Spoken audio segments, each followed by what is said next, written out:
ላንቺ ብቻ ነው አጎቴ። ይሄን ድምፅ የማውቀው ይመስለኛል። የት ነው የምታውቂው? ጺም ያለው ይመስለኛል። ደግሞ አጎቴ ይመስለኛል። በስማ አንቺ እኮ በቃ የማታውቂው ነገር እየኮነሽ አይደለም። በቃ ካለ ሚስቴ አንድ ቀን ቢሆን ማደር ደስ አይለኝም። ስማ፣ ሁሉም ሴት ላይ ነው እንዴ ልብ የሚቀልጠው? አይ በጭራሽ። እኔ በጣም ውብ በሆኑ ሴቶች ነው የምረጠው። እሺ ይቺ ልጅ እንዴት አያት? ማለት ከሉላ ጋር ስታወዳደራት እንኳን ያራገፈች መልአክ ናት። ይኸውም ሴት መልአክ። መሀይብ ነህ እንዴ? መላእክቶች እኮ ጾታ የላቸውም በጭራሽ።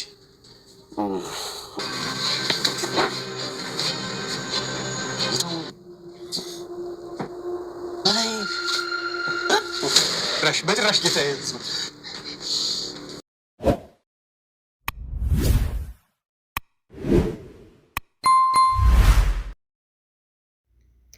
በዛሬው ለታ አይጧ በድመቷ እጅ ገብታለች ማለት ነው። እሱም እንግዲህ አይጧ ድመትን ለማታለልና አብሬሽ ልስራ ለማለት ሙከራ አርግታ ነበርና ድመቷ ግን አንቺ አይጥ ምን አጥፍተሽ ነው ወደ እኔ የመጣሽው? የሆነ የሰራሽው ስተትማ አለ።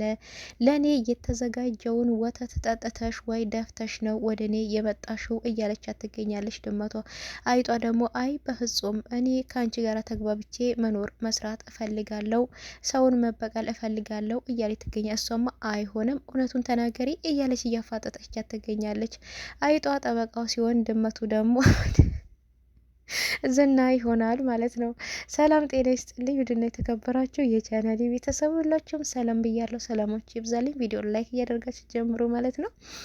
ምሳሌ ድራማ ላይ እንግዲህ ዛሬ ጠበቃው በዝና እጅ ውስጥ ገብቷል ማለት ነው። እሱም እንግዲህ ዝና ጋ ሄደው ወሬ ለማመላለስ እንደዚሁም ደግሞ ሉላልና ሞገስን ለመበቀል ነበረ።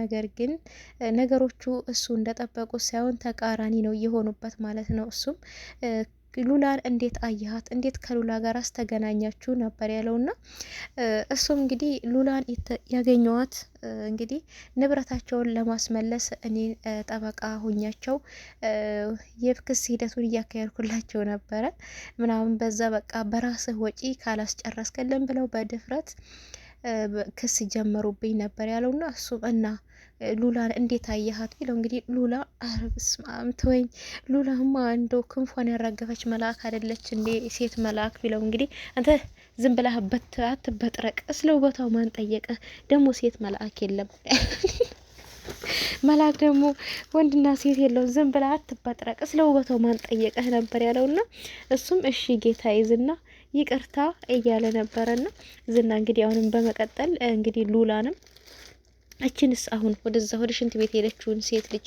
እንዴት አየሃት ነበር ያለውና እንግዲህ እሱ ማደናነቅ የለመደው ሴሰኛው ሰውዬ አሁን ምንድነው ያለው? አዎ የሆነ ነገሯ ደስ ይላል፣ ቆንጆ ናት፣ የሆነ ነገሯ ይስባል ነበር ያለው። እንዴ አንተ በሁሉም ሰው እንዴ የምትሳበው? በሁሉም ሰው እንዴ አንተ የምትሳበው? ምን አይነት ሴሰኛ ሰው ነክ? እሺ ወደ ገደለው ግባ።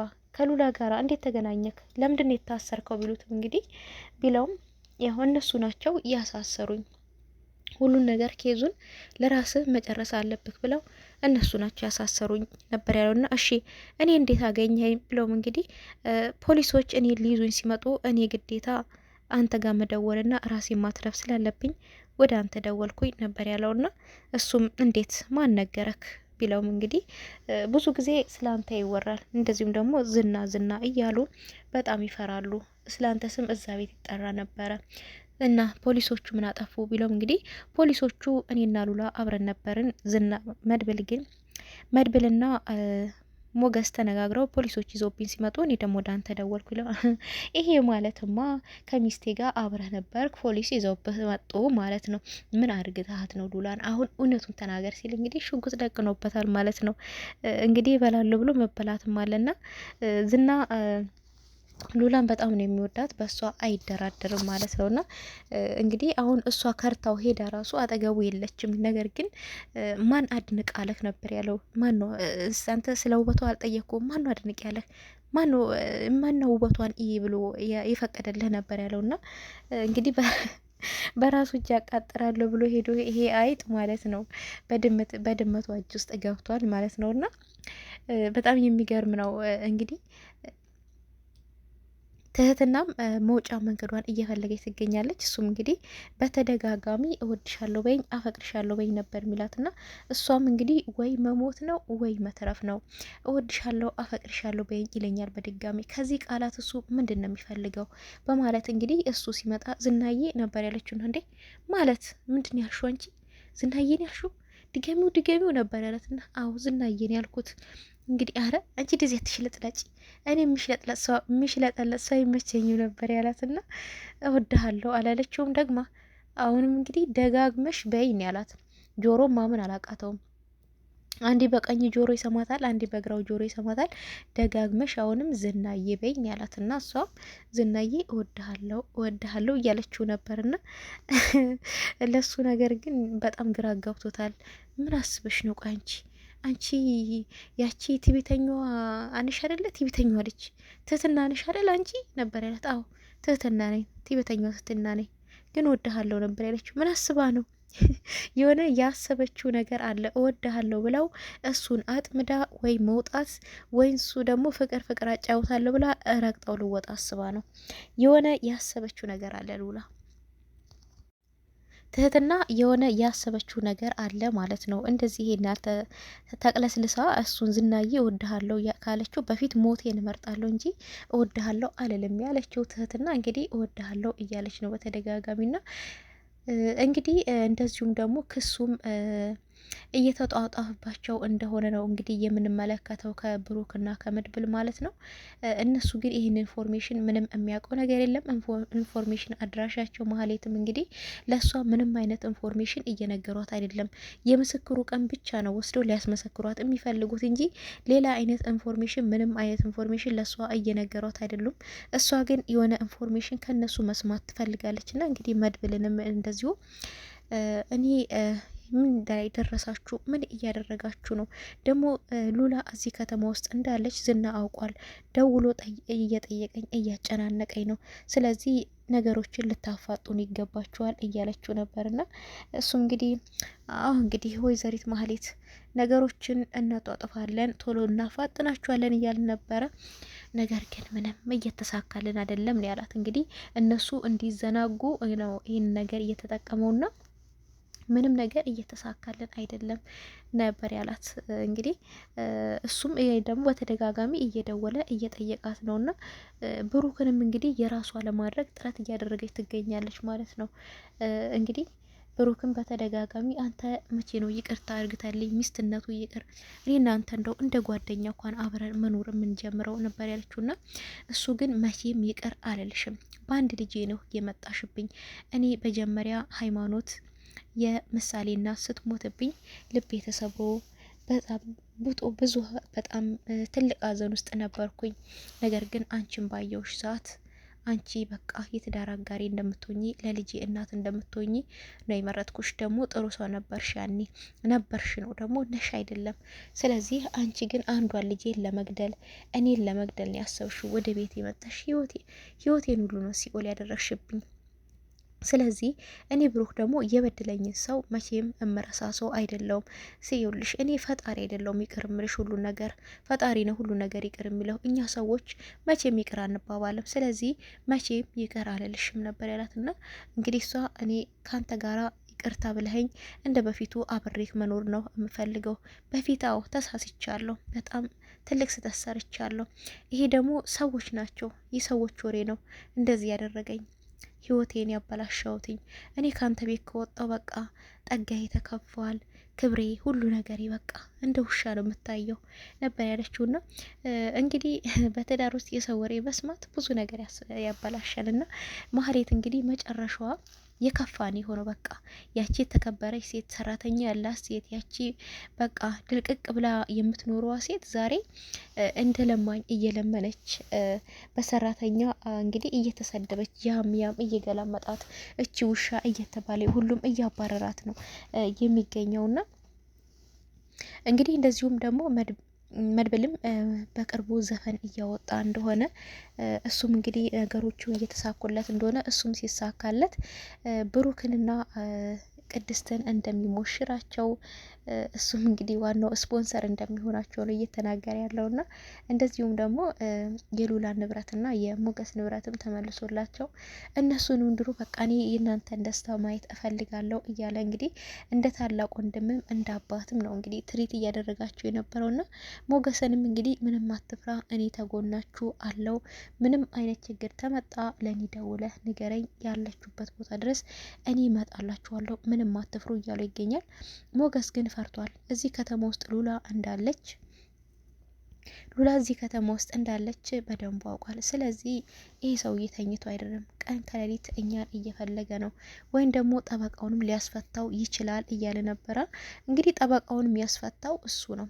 ጠበቃውን ያስፈታው ለምንድን ነው? ሉላና ሞገስ ያሉበት ቦታ እንዲነግረው፣ ከሉላ ጋራ በምን እንደተገናኙ፣ በምን ኬስ እንደታሰረ እንግዲህ ነበር እየጠየቀ ያለውና ዋነኝነት ግን እነሱ ያሉበትን ቦታ እንዲጠቁመው፣ ቀጥ ብለክ እጄን ይዘክ ትወስደኛለህ፣ እነሱ ያሉበት ቦታ የእነሱ ቤታቸውን ታውቃለህ ያለው። እነሱ ግን ያንን ቤታቸውን ትተው ለጊዜው ሌላ ቦታ ናቸው ያሉት እንግዲህ ለሉላ ሲባልና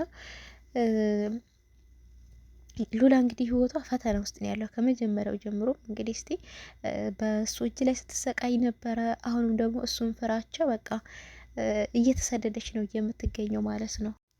እንግዲህ በተደጋጋሚ እሷን በቃ በጣም እየፈራው ነኝ እኔ፣ ይሄ አውሬ ሰውዬ ሊያገኘን ይችላል እያለች ትገኛለች። እና እሱ ግን በፍጹም ቢያገኘንም ምንም አድርገን ተንግዲህ ማንም እጅ አይሰጥም፣ ንብረታችንም ይመለሳል፣ እኔና አንቺ ደግሞ ተያይዘን ከዚህ ሀገር ውልቅ ብለን እንወጣለን እያለት ይገኛል። እንግዲህ ፍቅር ይሄ ነው እና የሉላ ፍቅር የሉላ ጥናት በጣም የተለየ ነው። እንግዲህ ይህን ሁሉ ወራት እየተሰደደች ነው ያለችው። እንግዲህ እሱም ከሞገስ ከልጅነቷ ፍቅረኛዋ ጋራ ለመሆን ማለት ነው እና እሷ እንግዲህ ይሄ ጠበቃ የሚባለው ግን ራሱን የማይወጣበት ጉድጓድ ውስጥ ነው የከተተው። ዝና እኔን ነክቶ እንደሆነ ይሄ ጠበቃ እየታሰረው ታወቀ፣ አይለቀውም፣ ግንባሩን ብሎ ነው የሚደፋው። ዝና አይደለም አሁን ከበፊቱም ጀምሮ እኔን ቀና ብሎ ዞር ብሎ ያየ ሰው እየደበደበ እየቀጠቀጠ ነው በአጠገቡ የሚያልፈው። ስለዚህ አሁንም ቢሆን ይህን ነገር እውነቱን ከነገረው ጠበቃው ዝና አይለቀውም እና ራሱን የማይሆን ችግር ውስጥ ነው እየከተተው እያለች ትገኛለች። እንግዲህ እቺ ልጅ ሸሻ ካጠገቡ ደብድባው ነው እንግዲህ ፈንክታው ነው የወጣችው ሉላ ማለት ነው። መድብልን ፈንክታው ኑት መድብልን ዝናም ማለት ነው ዝናን ፈንክታው ደብድባው እንግዲህ እሱ ራሱን ሲስት ነው እሷ በር ከፍታ ወጥታ የጠፋችው ማለት ነው። እንደዛውም ሆኖ እንግዲህ አሁን ድረስም እሷን የሚነካባትን ሰው አይወድም፣ በእሷ አይደራደርም ማለት ነው። እና አሁንም ድረስ ግን ደግሞ በቃ በተስፋ እየጠበቃት ነው የሚገኘው። የሚገርም ነው እሱ በቃ ለሱ ፍቅር ሊሆን ይችላል፣ ለሷ ግን ደግሞ ስቃይ ነው የሆነባት። እሷ በድህነትም ቢሆን ምንም ባይኖራትም ከመድብል ከሞገስ ጋራ በመሆኗ በጣም ደስተኛ ናት። ቅድስትም እንግዲህ እኔ በቅርቡ እናትሽ ሆንሻለሁ እያለች ትገኛለች። ለምሳሌ ማለት ነው። ምሳሌም አዎ ለእኔ እናት ለአባዬ ሚስት እነሸኳ አንቺ በቅርቡ ደግሞ ትምህርት ቤት ወስጄ አስተዋውቃቸዋለሁ። አጎቴንም ሙዚቀኛው ዘፋኙ አጎቴ ነው ብዬ አስተዋውቃለሁ። አንቺን ደግሞ ቅድስትዬ እናቴ ናት ብዬ አስተዋውቅሻለሁ ነበር ያለችዋት። ና እንዴ አባትሽን ስላ እንዴ አባዬንም አባቴ ነው የቅድስት ባል ነው ብዬ አስተዋውቃቸዋለሁ እያለች ነበርና እሷን በቅርቡ እናትሽ ልሆን ነው ሽምግልና ተልከዋል ነበር ያለቻት። ና ሽምግልናው ወደ ማን ነው የሚላከው ብትላት፣ እንዴ ወደ ቤተሰብ ነው ወይስ ወደ እኔ ነው የሚልኩት ሽምግልና ብትላት፣ አዎ ወደ አንቺ ነው የሚልኩት። ምን ብለው ነው ግን የሚልኩት ስትላት፣ እንግዲህ ሲመስለኝ ቅድስት እናትሽ ልትሆን ትፈልጋለች፣ ፈቃደኛ ነሽ ወይ ብለው ሊጠይቁኝ ይመስለኛል። እኔ ደግሞ እንደዛ የሚሉኝ ከሆነ አዎ ቅድስት እናቴ እንድትሆንልኝ ፈቃደኛ ነኝ፣ በተለይ ደግሞ የምትንከባከበኝ ከሆነ እንደ ልጅ ከልጇን በላይ የምታየኝ ከሆነ ሌላ ልጅ ከሌላት እላቸዋለሁ ነበር ያለችውና እሷ እንግዲህ አንቺ ራስ ወዳድ ነሽ፣ ሌላ ልጅ እንዲመጣ አትፈልጊም ማለት ነው፣ አንቺን ብቻ እንድንከባከብሽ ነው የምትፈልጊው እያለቻት እንግዲህ እየቀለደቻት ነበር። እንደዚሁም እንግዲህ በቃ አንቺ ትዘፍኝልኛለሽ፣ አበባ ትበትኝልኛለሽ እኔ ከብሩ ጋር ስጋባ ነበር ያለቻት። ግን እማዬስ ነው ያለቻት። ና እማዬ ታዲያ ምን እናደርጋታለን እሷ በቃ ሙዜ ትሆነኛለች ነበር ያለችው። ና ግን እኮ በጣም ታሳዝናለች ነው ያለቻት። አዎ ሁላችንም በጣም ታሳዝናለች። የክፉ ሰው መጨረሻው ይሄ ነው። አይሽ አንቺም ትልቅ ስትሆኝ ከቻልሽ ክፉ አትሆኝ። ክፉ ሰው መጨረሻው ውድቀት ነው። እትዬ ድሮ የተከበረች ሰው ነበረች። ላንቺም እናትሽ ለኔ አሰሪ ለጋሽ ሚስቱ ነበረች። አሁን ግን በቃ ክብሯ ሁሉ ተገፏል። ምንም ክብር የሚባል ነገር የላትም እና ስለዚህ ክፉ ለራሱ ደግ ለራሱ ነው። ደግሞ ያደረገችውን ነገር ሁሉ በእጇ እየተከፈለቻት ነው ነበር ያለቻት። ና አዎ በጣም ታሳዝናለች እማዬ እያለች ነበር እንግዲህ በተደጋጋሚ ማለት ነው። እንግዲህ ወይዘሮ ማህሌት ለራሷ ነው ነገሮችን ሁሉ ያበላሸችው ና እንዲሁም ኤፍራታም እንግዲህ መርዙ ደላላን እያለበችው ትገኛለች። አቃጣሪውም እንግዲህ ዳጣ ነበረችና ዳጣም እንግዲህ እንዴት ነው አንተ ምናምን ደግሞ ትኮፍሳለህ ራስን እያለች ነበር መርዙ ደላላ። እሱም እንግዲህ አው አንቺ ያች ልጅ እንዴት ያለች ልጅ መሰለችሽ እያለ እንግዲህ ጀጃ እያለ ነበረ። እሱም እንግዲህ አሁን ካሁን እየደወለች በቃ እያለበች ፍቅር ነው የገንዘብ ፍቅር ነው የፍቅር ነው ብቻ አይገባም። የኤፍራታ ለየት ያለ ነውና እሱ እንግዲህ ቤቷ ድረስ ሄዶ ነበረ። ስቶቭ ተበላሽቶብኛል ስቶቭ ሰራልኝ ነበር ያለችውና እሱ እኔ ሰራልሻለሁ ጠጋግንልሻለሁ እኔ እኮ ፕሌን ራሱ ጠግማለሁ ነበር ያላትና እሷም እንግዲህ እማስችለው ነገር ውስጥ ገብተ መብራት እንዳይዝብ ትለው እኔ ወንድ ልጅ እያለሁ ማንም ሰው መጥቶ አስተካከልም ብሎ እንግዲህ እሱ አስተካከላለሁ ብሎ እንግዲህ መብራት ይዞ አሽከርክሮት ነበረ።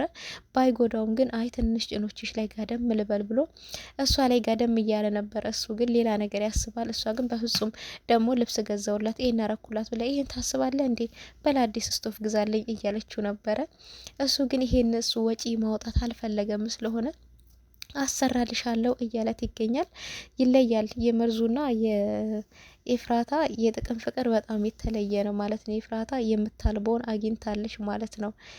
በፊት እንግዲህ ከነ ብሩክም ከመድብልም ከዝናም አንዳንድ ነገሮች ታገኝ ነበረ። አሁን የሱ ምንጩ እንግዲህ ተቋርጦበታል ማለት ነው። እንደዚሁም እንግዲህ ደላላው ፍቅሩ በቃ የሌለ ነው ስላላችሁ የነሱና ዝናም እንግዲህ ጠበቃውን እያፋጠጠው ይገኛል። እውነቱን ተናገር፣ ምንድነው ያደረካት? ምንድነው አጥፍተ የታሰርከው? ያለምንም ምክንያት አልታሰርክም ብሎ እንግዲህ ሽጉጡን አናቱ ላይ ደቅኖበት ይገኛል። እሱም ሁሉንም እናገራለሁ፣ ምንም አታደርገኝ እያለ ነው። እውነቱን ይናገራል ወይስ አይናገርም? በቀጣይ ይዤላችሁ መጣ ይሆናል። እስከዛ ድረስ ቸር ሰንብቱ። ቪዲዮ ላይክ እያደረጋችሁ አመሰግናለሁ።